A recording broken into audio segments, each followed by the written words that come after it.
Aproveitando as comemorações dos 500 anos do descobrimento do Brasil, a TV Senado reservou um espaço especial para nós fazermos um debate, uma reflexão acerca de um dos filmes mais importantes dentro da história da cinematografia brasileira, que é o filme Descobrimento do Brasil, do cineasta mineiro Humberto Mauro. Pois é, esse programa de hoje faz parte de uma série de programas que a TV Senado vem fazendo, onde já focalizou a questão da música do Brasil, o processo histórico, a questão política, o processo de desenvolvimento econômico, enfim, todos esses temas, tudo isso à luz desses 500 anos do Brasil. Para o debate de hoje, que é mais na área de cinema, com esse filme O Descobrimento do Brasil, nós temos a presença aqui em nossos estúdios do professor de cinema da Universidade de Brasília, o professor Marcos Souza Mendes, que é professor de cinema brasileiro e é também documentarista, que está aqui conosco e que vai comentar alguns dos trechos do filme O Descobrimento do Brasil que nós reservamos. Mas antes da gente entrar propriamente nesse debate, nessa conversa sobre o filme, nós vamos passar alguns dos trechos selecionados previamente e que, a partir daí, a gente desenvolve a nossa reflexão. Vamos ao primeiro trecho.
Pois é, professor Marcos, o que a gente poderia comentar a partir dessa cena, que é exatamente a cena onde o famoso grito "Terra à vista" se ecoa? Bom, o que eu acho admirável nesse filme do Mauro é que, para ele não era um filme de ficção. O Humberto Mauro dizia que era um documentário. Talvez tanta a emoção, né, dele, ele como documentarista, de pensar que pudesse estar na nau com a sua câmera filmando. Então é um filme...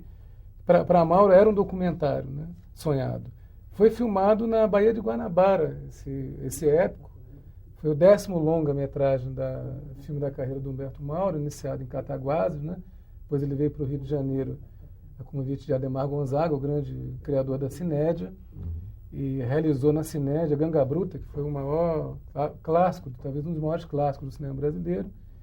E depois, em 1937, já no Instituto Nacional do Cinema Educativo, que tinha a base do Roquete Pinto, por isso que o filme tem esse caráter didático, né, centrado na Carta de Pero Vaz de Caminha, que é um interesse muito grande do Roquete Pinto pela educação brasileira, né? Enfim, o que eu posso, quer dizer, é difícil comentar, porque é tão rico, você tem a riqueza da construção. Na verdade, ele não construiu uma caravela, ele montou uma caravela sobre flutuantes, né? Mas você tem o trabalho de carpintaria, de cenografia, de figurino, né? O próprio tipo físico dos portugueses, dos marinheiros. Então, isso foi cuidadosamente elaborado pelo Humberto Mauro, nessa cena, vamos dizer, da navegação. Né? Agora, Marcos, esse filme foi realizado em 1937, não é isso? Quer dizer, nessa altura do campeonato, Humberto Mauro já não era nenhum iniciante, ele já tinha alguma experiência, não foi o primeiro longa-metragem que ele realizou. Mas você podia contextualizar para o telespectador quem foi Humberto Mauro, a importância de Humberto Mauro para o cinema brasileiro e esse filme dentro da filmografia dele, o que ele representa? O Humberto Mauro é considerado o patrono, né, o pai do cinema brasileiro. Quando a gente fala cinema brasileiro, um cinema que interprete o Brasil, as suas raízes, no caso, as nossas raízes mineiras, da origem, da terra, né? Era um cinema poético, telúrico, que abordava a cultura brasileira, a alma brasileira, o jeito brasileiro de ser. Então, esse cinema nacional surge com Humberto Mauro em Cataguases, um ciclo, né, de produção chamado Ciclo de Cataguases. E nesse ciclo, Humberto Mauro realizou 2 grandes filmes, Brasa Dormida, de 28, e Sangue Mineiro, filmes regionais, né? Nesses filmes já despontaria, por exemplo, o talento de Edgar Brasil, um dos grandes fotógrafos do cinema brasileiro. E a importância, a competência do Humberto Mauro era tão grande que Adhemar Gonzaga, que queria fundar o primeiro núcleo industrial do cinema brasileiro no Rio de Janeiro, que foi a Cined que fundou, trazendo equipamentos dos Estados Unidos e tudo. Então ele trouxe Humberto Mauro de Cataguases. No caso, a produção da Cataguases já estava difícil, depois do 3º longa já estavam com dificuldade de produção. Então o Mauro foi para o Rio, a convite de Gonzaga, realizou um filme carnavalesco, na época era o início do cinema sonoro, né, das chanchadas musicais, dos filmes radiofônicos.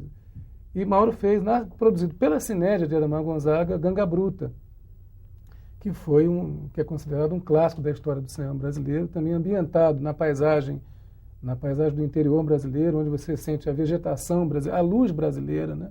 Então, Humberto Mauro era um cineasta do Brasil nesse sentido, de ter a sua inspiração no que brotasse da nossa terra. Será que a gente poderia dizer que Humberto Mauro teve uma linha de continuidade?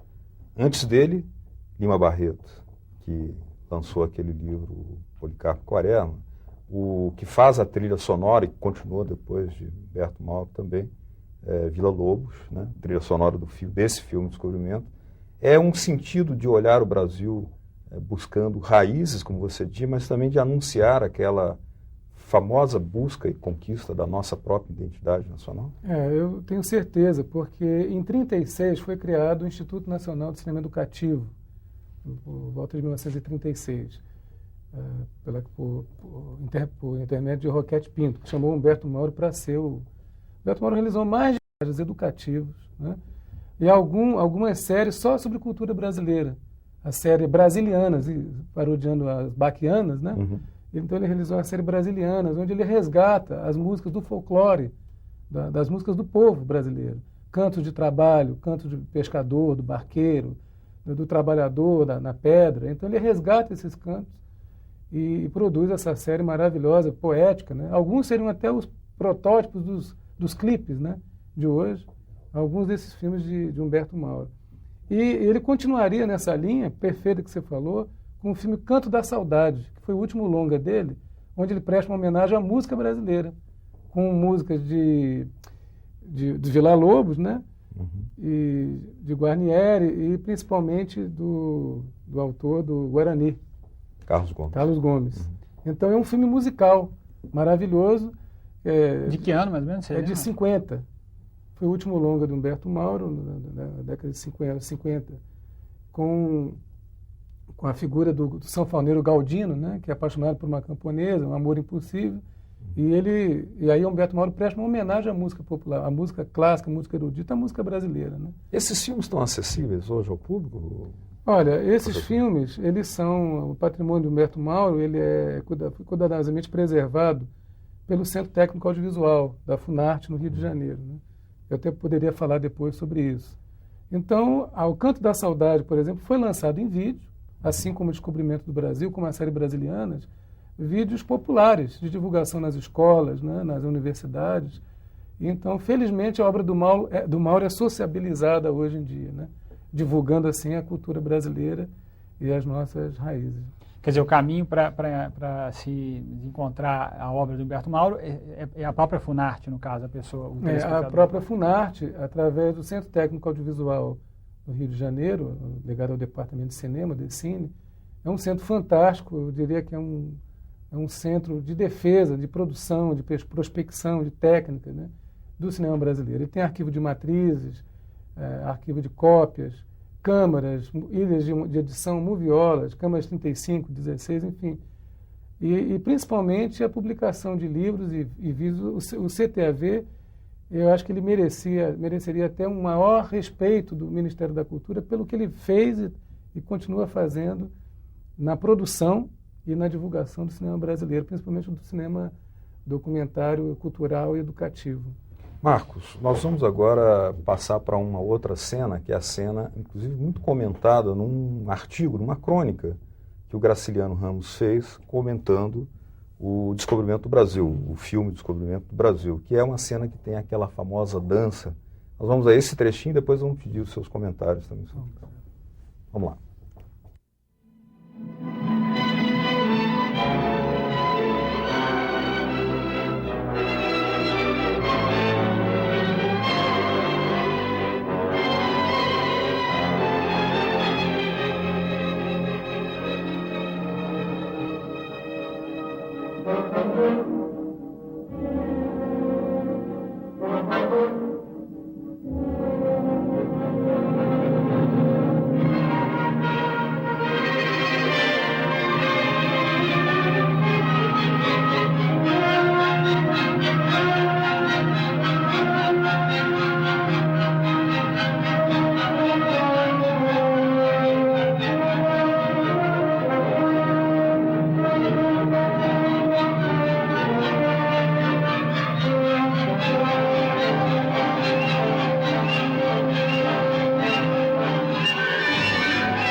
O maestro Isaac Karabchevsky comentava que essa trilha sonora do Villa-Lobos é talvez a sua peça mais envolvente e mais épica, mais assim capaz de evocar a brasilidade. Eu aproveito para perguntar, a gente poderia dizer que esse filme de Humberto Mauro é o primeiro grande épico do cinema brasileiro? Olha, o Vitório Capelaro já havia feito, no final do cinema mudo, O Caçador das Esmeraldas, né? Filmes também que buscavam a história do Brasil, com muitos figurantes, com, vamos dizer, grandes produções, né?